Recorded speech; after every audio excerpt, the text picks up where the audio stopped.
علی نمر بر پرسیدوسی آبن پیکرنان لطورا روزنامه‌وانین کردین سوریش باجار ماگدبورگ آلمانیا میوانی منه سلاف بوده که علی که علی دست پیکی ده دخوازم بزانبم اف راپوران تبین یگرتی دکاری تسیره که لری ببری یا خسر بکه کو وابن پیکرنان کو دکه کیم تر بکه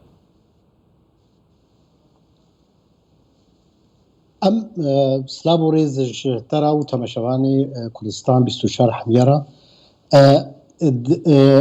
يعني ام دائما بيجن وقتي تاثير هبيا يعني وين دائما كيمبيا يعني ام دخوا ام حمي ام وسط بيجن و ايش درواي ولات وسط بيجن ورجموان خوجي ادمان داجي واشتغاليت بيجن انه ام تخوازن تاثير هبه حتى اوجي وقت بيجي ضغط اخو كيمبيا ليه مخابن انه كيم ناو يعني مثلا راجع عندنا ازاد درخستي هشتي مهي هشتي حيوانها بنافي نفساندنا تنويه درخستي يعني او نجنا خوشتنج راجع عندنا ازان حتى في درخ تنويه راجع عندنا ازاد تشكسي هر انضمامي ويبب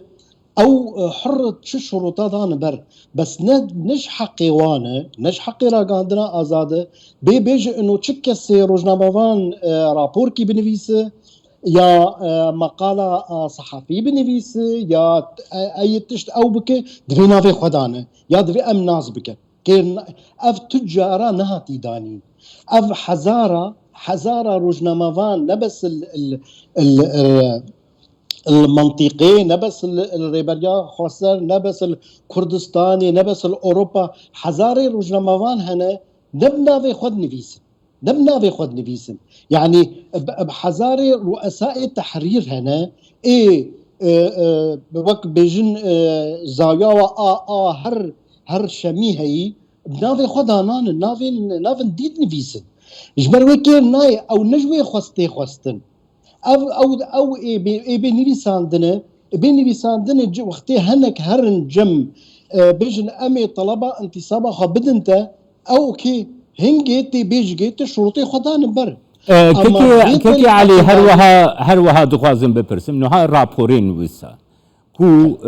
روشا لباكو روجلاتي سوريا ديار دكا كو بن بيكرن الحنبري ما في مروف دبن اشكنجه لخلقي تيكرن خلقتين رواندن قالوا اف رويك تشاوا دده ريفا بريا خسر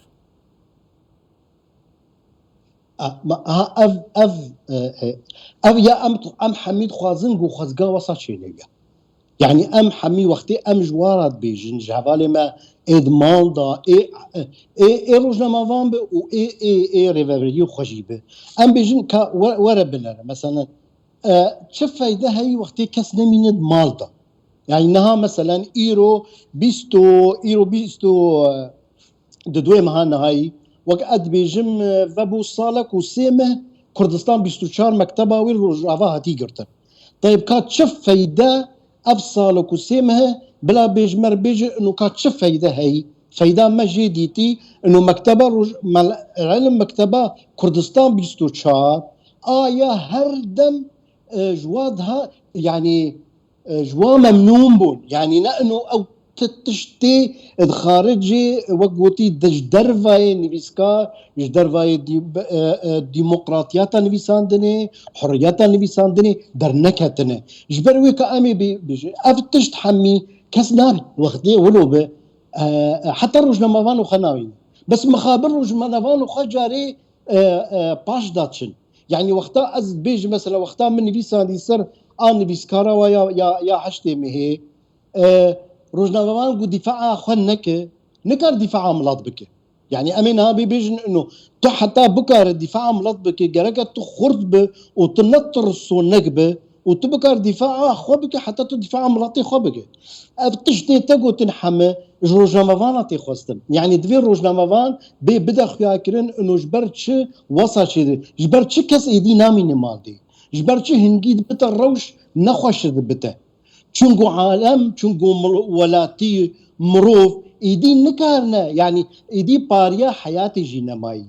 ايدي باريا ماني بيني نماي يك تيري يك فقيري او طبقه امد بيجد نيفيدا نيفي ملضه نماي او طبق انتهابوي عالم يا اما هنا قلقي سركتنا وتير بينا او عربيا بيجن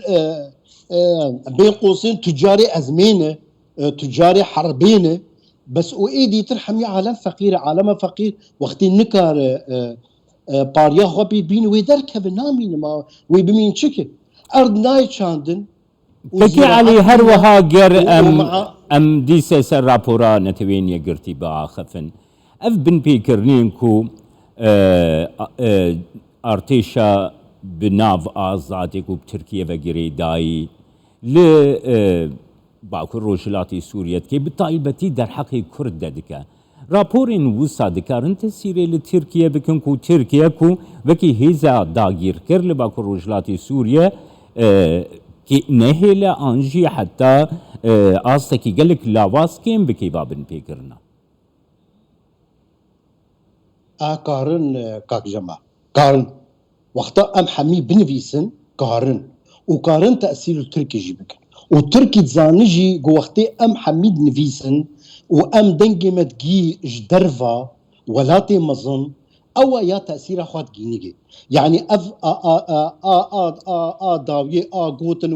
وي بي مال داو واحتلال نهبك وي درباس بو وتاليرا درباس نبو جبر شو درباس نبو معناه هنجي ما نفيسا دو ما بهتر تأثير خليز ديتر اف او لشگری اپوزیسیونی لشگری یه برا بهتر تروریست مسروان نویسین ما تشتك نما مسروا دانني حتى تركيا حتى دول نتوي تأثير التركي كرن تركي فجريا يعني تركي مش خدا فجريا وجو هما ام ناين مالدو ام ناين هن مدينة دي هن ولاتن كردن دي هن ولاتن سوري ام احتلالناك لا لانه ضغط اللي هات كانوا تاثير هات اللي هات كان وش رابورا بيداني او رابور الا وي تاثيرها خببه يه بيج تاثيرها خناك او تخازم معناته تركي بيج دابي دفي ام نسكن ام هردم رابوري خدا نيفيساني خدا د صفحه خوي حتى يه فيسبوك دا يه تواصل اجتماعي ام بدخ ياكرن افانا تشقاسي بي سي تي اي جريمه نا انسانيات المناطق محتله كن السريكانيه عفرينه جريسبي تشتي كرن ناي صوراندن بعقل يعني دو هاتي كرن يك مظنه فصائل اوبوزيسيوني يبنى بواجش الوطني السوري يعني ايه بوزيسيونه في جريمته بقى حقي زاروكي بشوكدا فمعناته حقي مظنه دا شواتك حقي ملطي كردا شقاسيتك وقتي اف حقي وي زاروك او زاروك جمال باطك عربي عراقي السريكاني دا دجي وهات وصل هيك بشتي بيستاي بيكر وكشت قد كرو افيت كندالا افيت شولا فمعناته تاثيرها ام تشبني بسن شرابوري تاثيرها وي كرم سپاسیاتتکم که علی نمر برپرسی دوسیه بن پیکرنین تورا روشنامه‌وانین کردین سوریه باجاری ماگدبورگ آلمانیا تلگل زور سپاس ورش